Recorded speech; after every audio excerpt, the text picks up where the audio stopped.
생각이 됩니다. 그러니까 북에서 보는 건 제가 이제 저도 북하고 많이 가보기도 하고 그 사람들하고 토론도 많이 하면서 느끼는 거는 지금 북이 보는 건 이게 단순히 무슨 탈북민들이 무슨 전단살포하고 하는 그것을 더 넘어서 결국 우리 남측 정부도 미국과 같이 시간을 끌면서 북한 체제를 결국 넘어뜨리려고 하는 것 아닌가. 이거에서 단호하게 대처하지 않으면 정말 자기들에게 어려움이 있을 것이다. 그래서 남측 입장에서는 뭐 자주적으로 북측하고 여러 현안 문제들을 극복해 나가겠다. 그래서 판문점 선언, 평양 선언에서 나가게 된 발언을 하지만은 실상 움직이는 게 하나도 없고 미국하고 보조를 맞추면서 같이 나가는 것은 결국 미국이 갖고 있는 이중성, 한편에서는 대화하자 하면서 다른 한편에서는 최대한의 압박을 통해서 북한 체제를 흔들려고 하는 이런 거에 우리 정부가 동조하는 것 아닌가. 그러니까 결국 갈 때까지 가야 뭐 남측도 변할 수 있고 미국도 변할 수 있는 것 아닌가 하는 그런 느낌 듭니다. 그래서 저는 그게 뭐 북한 내부에 뭐 주민들 동요가 있고 체제 위기가 있어서 북한이 그렇게 한다기보다는 자기들도 일종의 전략과 전술을 가지고 계획을 갖고 쭉 나왔던 거고, 지난 2년 동안에 또 김정은 위원장으로서는 정말 북측 표현을 쓰는 사변적 결정을 해서 나왔던 건데 성과가 하나도 없잖아요. 북이 아무리 우리하고 다른 체제라고 해도 북한 주민들에게 설명을 해야 될 거 아닙니까? 또 결국 그것은 정면 돌파로 나가자. 그래서 처음은 작년 12월 말에 그 당 중앙위원회 확대회의에서 전원회의에서 정면 돌파를 얘기했을 때 대부분이 북한 전문가들은 그 경제 분야에 국한되는 거라고 얘기했지만은 아마 정면 돌파 전략이라고 하는 게 가장 명시적으로 나온 게 우리 남측이 먼저 갖고 나온 것 아니냐. 어떻게 보면 우리 남측이 그 레닌이 얘기하는 약한 고리일 수도 있죠. 위크링크일 수도 있겠지만은 그래서 우리 북측이 저렇게 나오는 것을 무슨 전술적으로 나오거나 무슨 협상을 통해서 더 많은 걸 얻으려고 하는 것보다는 북한이 지금 실존적 위협을 느끼고 있고 그거에 대해 정면 돌파로 나가고 그래서 이번 기회에 판이 크게 바뀌지 않으면은 적대적으로 가겠다는 의사의 표현이라고 저는 봅니다. 그래서 북을 자꾸 우리식으로 해석하지 말고 워싱턴식으로 해석하지 말고 북이 생각하는 걸 있는 그대로 받아들이고 분석하고 대응식을 마련하는 게 필요하지 않을까 생각이 됩니다. 대북 전단 문제가 필요한 것 같습니다. 근데 이 지금 상황의 진전은 그런 대북 전단에 대한 불만과 그 반발을 넘어서는 아주 아슬아슬한 상황으로 가고 있습니다. 어떻게 보고 계십니까? 네. 금년이 사실은 2016년에 시작된 국가경제발전 5개년 전략의 마지막 해입니다.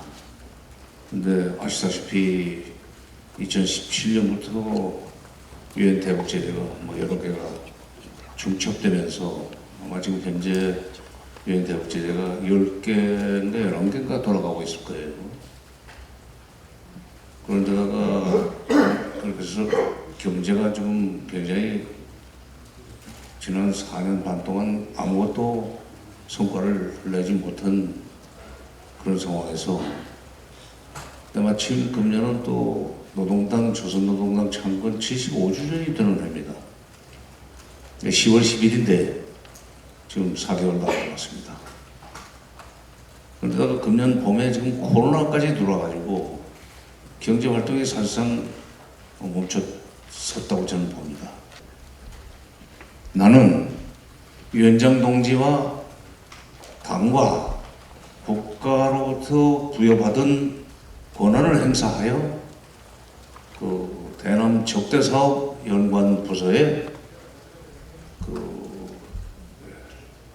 그러면 다음 조치들을 취할 것을 지시하였다.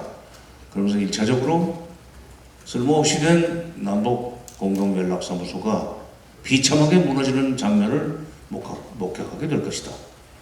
그 다음에 여러 가지 어떤 일들이 벌어질 것인지 궁금해할 텐데 남쪽에서 이거는 그 부분에 관한 총참모부에게 권한을 위임하였다.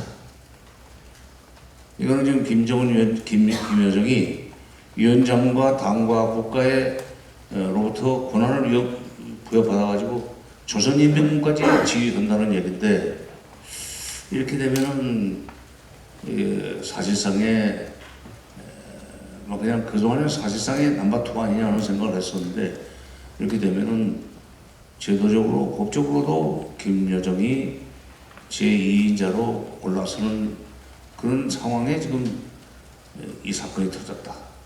그래서 이 문제를 어떻게 극복하느냐에 따라서 김여정이 자리를 붙일 수도 있고 아니면은 허물어질 수도 있는 그런 그 절체절명의 상황이기 때문에 굉장히 극렬하게 지금 나가는 것 같습니다.